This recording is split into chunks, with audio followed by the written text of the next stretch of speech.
En estos días todo el mundo habla,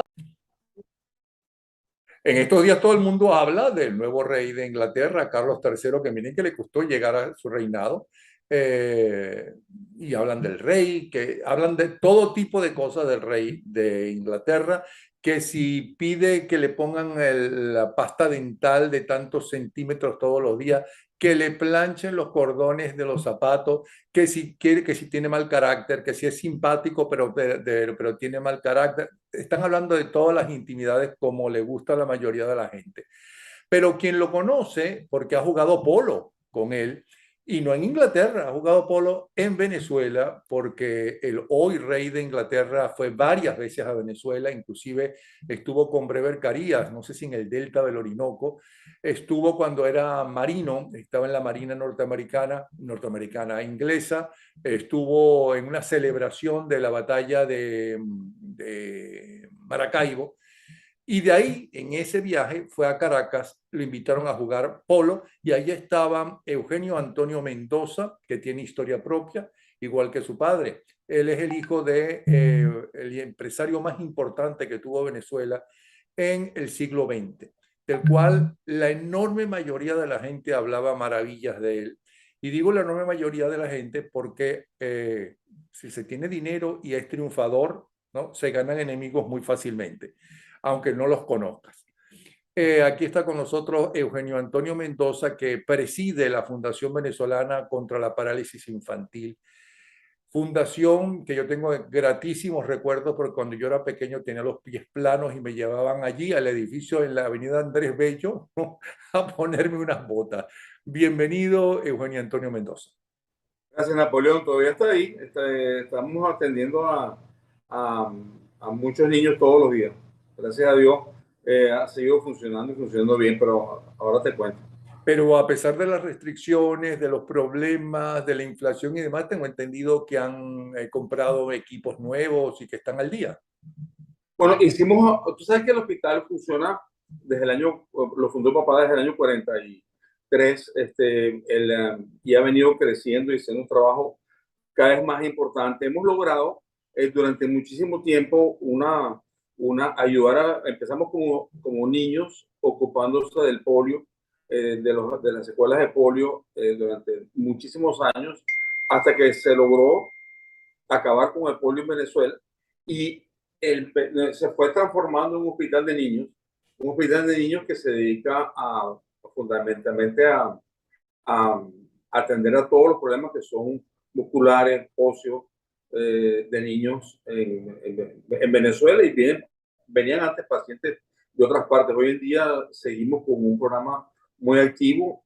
Tuvimos la dicha de poder inaugurar dos nuevos quirófanos justamente en enero de este año, que se lograron hacer en tiempo récord, trabajando Navidades, trabajando Año Nuevo, con el personal nuestro, del equipo nuestro, más la gente contratada para hacerlo.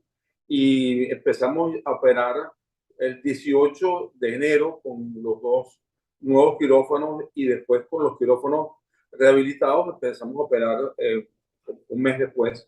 Pero realmente los quirófanos son el estado del arte en hospitales, en ortopedia. Tiene un sistema de extracción de aire maravilloso, sumamente bien construido, bien hecho. Y bueno, hemos logrado seguir funcionando a pesar de todos los problemas que ha tenido Venezuela. Venezuela es un país que no se acaba, que seguirá y tenemos que tener fe en que vamos a poder continuar.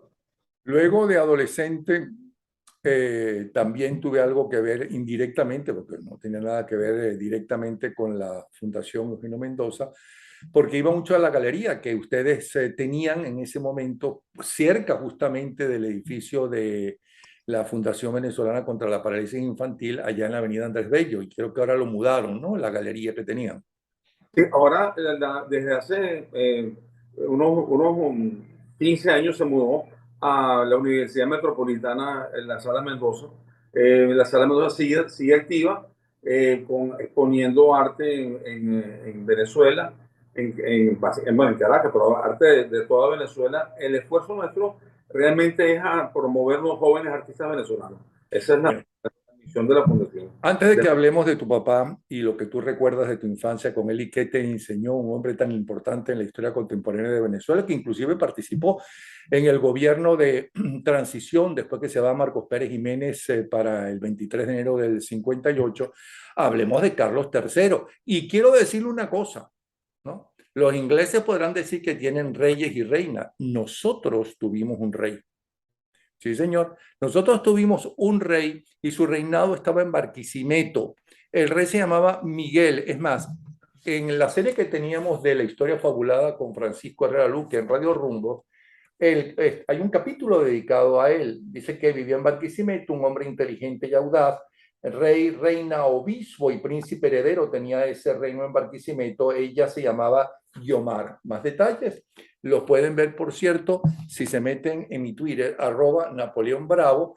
Allí van a ver cómo escuchar la historia fabulada dedicado a este rey que tuvimos nosotros, el rey Miguel. Pero a diferencia de Carlos III, nuestro rey, ¿no?, era milagrero, él hacía milagros. Carlos III no ha podido hacer ni siquiera el milagro de ser rey mucho más joven. O sea, que abdicara a su mamá para que él fuera rey. Bien, entonces, ¿cómo fue ese encuentro y cómo era Carlos III cuando estaba en Venezuela? ¿Cuál era su humor? ¿Qué hacía? Porque entre otros chismes parece que se traía hasta la poseta, viajaba con la poseta según, ¿cómo se llama? Y un papel toalé especial para él, se traía por donde viajara, se traía el desayuno, porque tenía un desayuno especial. Él llega a Venezuela siendo oficial de un barco de guerra inglés que venía a la celebración de la batalla de Maracaibo, como tú bien dices. Después paró en La Guaira. Y así que no creo que como oficial de la Marina de Guerra inglesa, no creo que tendría ninguna poseta ni ninguna privilegio especial como oficial que había sido. Él se formó en las 3 escuelas militares, se formó para ser rey, para ser lo que es ahorita. Y él llegó a La Guaira. En yo lo vi como la cancha de polo del Club de Campo se había inaugurado hace un año. Y papá había sido un gran promotor de esa cancha de polo, cancha que todavía existe y todavía se juega. Y ahí hizo un esfuerzo. Yo tenía 20 años, hizo un esfuerzo muy grande junto con varias personas más: Julio Sosa Rodríguez, Gonzalo Uribe, Enrique Machado Zuluaga, Ricardo Zuluaga, todo un grupo de gente, Howard Bulton, todo un grupo de gente que se dedicaron a promover para que la gente pudiera jugar polo allí. Y al año me avisaron que venía a jugar polo, que había invitado a jugar, la comisión de polo lo había invitado a jugar y había aceptado. Él se presentó a jugar. Es un hombre joven. Yo tenía 20 años en esa época, tengo 69 ahorita. En el año 73 era el primer viaje a Venezuela y se presenta en el juego e invita a que lo acompañen a jugar a Julian Hipwood, que era el mejor jugador de polo inglés, y el mayor Ronald Ferguson, que después su hija se casó con el príncipe Andrew. Llegaron a jugar. Fueron 2 juegos de polo que hicieron, uno el sábado y otro el domingo.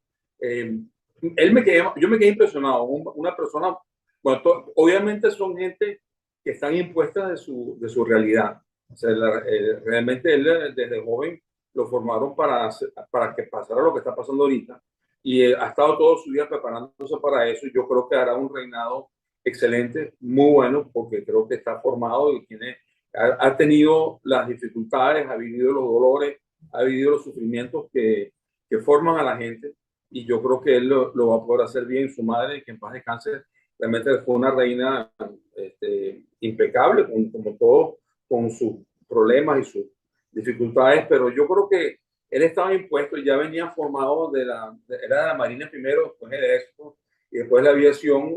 Es una persona muy, muy, muy a lo suyo. Me quedé sorprendido de que tenía un solo escolta, no tenía ninguna caravana de seguridad, una sola persona que lo acompañaba y llegó en la tarde, nos saludó a todos, estuvimos con todos ellos. Sí, nosotros jugábamos antes y después del polo, si hacía fresco te ponías un suéter, él venía de blazer, de corbata, muy elegantes antes y después del juego, pero una persona muy sencilla, muy directa. Él venía a jugar polo y venía a ganar y jugó duro. Jugó tan duro que en el juego, Armando Travieso, en paz descanse, un gran amigo nuestro, le hizo un ride-off, que es empujarlo y tratar de apartarlo a la bola. Él aceleró y Armando se cayó de caballo. Bueno, se paró, no se volvió a montar a caballo y siguió el juego. El juego fue muy grato, muy duro, no fue un juego fácil. Obviamente lo perdimos nosotros, éramos los jóvenes, éramos el equipo de la gente joven de esa época que jugaba polo, pero bueno, nos dieron la oportunidad de jugar y el domingo volvió a jugar. Después tuvo varios días, antes y después estuvo con el presidente Caldera en la casona, después tuvo algunas comidas en la embajada. En mi caso personal, yo estaba en Boston estudiando en la universidad y me tenía que regresar a la universidad, no me podía quedar, no me pude quedar a las festividades, pero sí tuve la oportunidad de conocerlo cuando vio por primera vez en Venezuela y después he tenido la oportunidad de verlos varias veces más, siempre en Venezuela. Ahora, ¿cómo es él? Es locuaz, a diferencia del actual rey de España, que me tocó estar 3 horas con él y hablaba muy poco, por cierto, era más bien tímido. No es era también tímido por la vida que vivió siendo adolescente en un colegio donde se burlaban de él, porque ahora sabemos la vida completica de él. ¿Okay? Por las noticias internacionales, ni siquiera por Hola, sino por noticieros serios, ¿no? ¿Cómo, qué más nos puedes decir de Carlos III? Él es una persona muy grata, muy activa, tiene opiniones, las dice rápidamente. Obviamente impuesto de que todo lo que dice tiene consecuencias, se cuidan más que todos nosotros, pero en realidad sí lo es así. Es un gran conversador porque te hace, igual que tú, las preguntas adecuadas en el momento adecuado que lo obligan a uno a contar cosas y te va relatando sobre lo que te va preguntando y lo que tú vas respondiendo, compártenos sus experiencias o sus opiniones sobre lo que estamos hablando. Estamos en Pero 1973, Rafael Caldera, el presidente. ¿Qué preguntaba, qué se interesaba en esas conversaciones de las que él habla, Carlos III, en ese momento? yo tenía 20 años y lo que estábamos hablando era de polo. El polo, los caballos, la calidad de los caballos, el tipo de taco de polo que utilizaba, la jugada, la gente que lo acompañó a jugar eran gente muy conocedora de polo. Entonces nos dedicamos en ese viaje a hablar de polo y fue muy grato, muy interesante. Él estuvo un rato más después del juego y después se fue y al día siguiente vino a jugar también. Y saludaba a todo el mundo, se detenía un poco a conversar con Perdona que te interrumpa, pero si él era el que preguntaba, ¿no? ¿Qué les preguntaba? Les preguntaba solo acerca de polo, porque además él ya desde muy joven se interesó y se preocupó por la naturaleza, por el cambio climático, e incluso viajó al sur de Venezuela con Charles Brewer Caría y probó algunos de los alimentos, y eso que ahora dicen que entonces que es muy estricto en lo de los alimentos, algunos de los alimentos de los indígenas. ¿Qué les preguntaba? En ese entonces, los ingleses tenían una actividad económica muy importante en Venezuela. Estaba la Shell, estaban muchas compañías más, los carros Vauxhall, los Jaguares. Habían varias compañías que estaban activas de licores y eh, la conversación fue más que todo sobre qué tal era Venezuela, cómo era Venezuela, cómo era la gente. Ahí le hablamos, tuve una oportunidad de hablarle sobre lo que es la gran sabana venezolana, la selva, los Andes. Tuvimos una oportunidad gratísima de poder contarle, preguntaba sobre el país, sobre los indígenas, sobre la selva, sobre la vegetación, sobre la fauna, y después hizo varios viajes más y tuvo el mérito tan extraordinario de que él era presidente de United World Colleges y se empeñaron un grupo venezolano capitaneado por la señora Burelli y varias personas más, junto con United World Colleges, de establecer en Barinas una escuela de gerentes agrícolas, de gerentes de administradoras de campo. Y él vino en más de una oportunidad a ver las promociones, las clases, se graduaron muchas promociones. Hoy en día no te sé decir en qué estado está eso, no creo que esté bien, pero realmente fue un esfuerzo de formación de gente de calidad en manejo de campo. No eran ingenieros agrónomos, eran administradores y operadores de campo. Ahora hablemos de tu papá. ¿Qué edad tenías cuando él llega al gobierno en la Junta, primero cívico-militar, hasta que sacaron, bueno, siempre fue cívico-militar mientras Wolfgang Larrazábal lo presidía, ¿no? Hasta que él se va para lanzarse como candidato. Pero, ¿qué edad tenías tú cuando eso, en esos meses de 1958? Mira, no, yo nací en el 53, pero fíjate, él estuvo antes en el gobierno. Papi fue una persona que se dedicó a empresario desde muy joven. Él no se graduó de bachillerato, no pudo graduarse de primaria. Se graduó hasta sexto grado, después no pudo seguir estudiando porque el colegio, con la Primera Guerra Mundial, el Colegio Padre Franceses, donde estudiaba él, se fueron a Francia a luchar, a la guerra, a participar, y él había salido de un tifus que le había dado muy fuerte y había salido muy disminuido, y de allí se empezó a trabajar y finalmente le dijo a mi abuelo, le dijo, mire, yo no tengo tiempo para estudiar, yo tengo que ponerme a trabajar. Y mi abuelo lo entendió, aunque mis tíos se habían grabado de abogados y de economistas, él quiso dedicarse al trabajo y arrancó a trabajar por su cuenta. Él llega a ser ministro de fomento del gobierno de Medina, cuando era el empresario más destacado de la época, y Medina le pide que fuera ministro.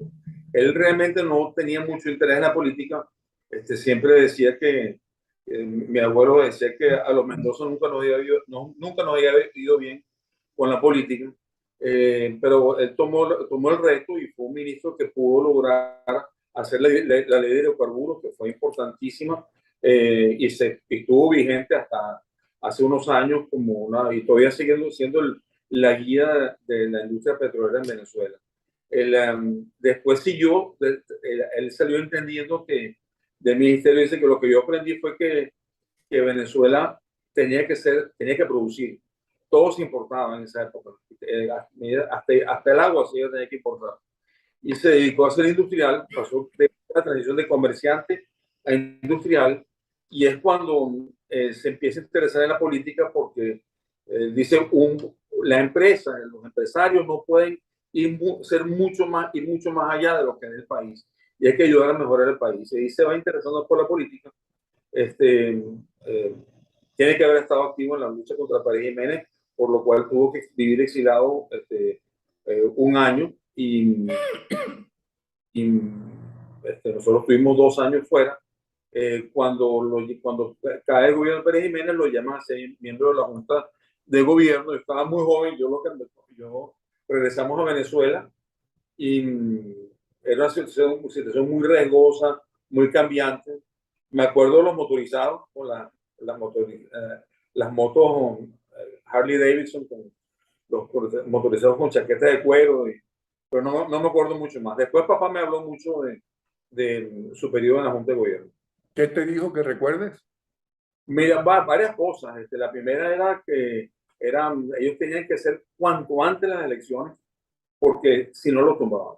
La velocidad, el apuro era lograr llevar al país a elecciones populares de inmediato.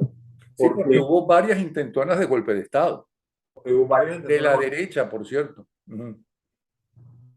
¿No? De la derecha, los golpistas eran de derecha. Ajá. Hubo varios intentos. eh, Él estuvo miembro de la Junta de Gobierno un periodo, después él renunció por desacuerdos con la Larrazábal. Él y Blas Lamberti renunciaron. Eh, Él decía que se pueden haber hecho mucho mejor las cosas. El plan de emergencia, él consideraba que se puede hacer mucho mejor y de allí él salió, que donde se pusieron a construir viviendas de una forma masiva. De ahí salió lo que él hizo, que fue la fundación de la vivienda popular, fundación que sigue siendo activa, que se dedicó a hacer viviendas de bajo costo en toda Venezuela. La Fundación de la Vivienda Popular logró construir más de 300.000 viviendas en Venezuela de bajo costo. Pero volviendo a la Junta de Gobierno, él es que las cosas se pueden hacer mucho mejor. La visita de Nixon fue uno de los temas importantes. Cuando él decía, mira, Nixon no recomendaba que viniera, el país estaba en una situación demasiado fluida para que viniera, el gobierno americano se empeñó en venir. Perdón, Y, hay que decir que Richard Nixon era el vicepresidente en ese momento y que tenía Estados Unidos tenía mala imagen porque supuestamente había apoyado a Pérez Jiménez y apoyaba las dictaduras. En ese momento esa era la política. Y la situación fue tan grave con Nixon que le tiraban piedras y demás a los automóviles que creo que pusieron unos barcos enfrente. Unos barcos, Norteamérica mandó unos barcos porque temían por la vida de Richard Nixon. bueno, sí, fue muy grave. Él aterriza en Maiquetía y desde Maiquetía empiezan la, turbas en la calle a tratar de interceptarlo y gritarle. Cuando llega a Katia, le atraviesan un camión de frutas y se queda trancado Nixon en el Cadillac. Había un solo carro blindado en Venezuela en esa época, que era un Cadillac de Pérez Jiménez, y papá se había empeñado en que lo usaran.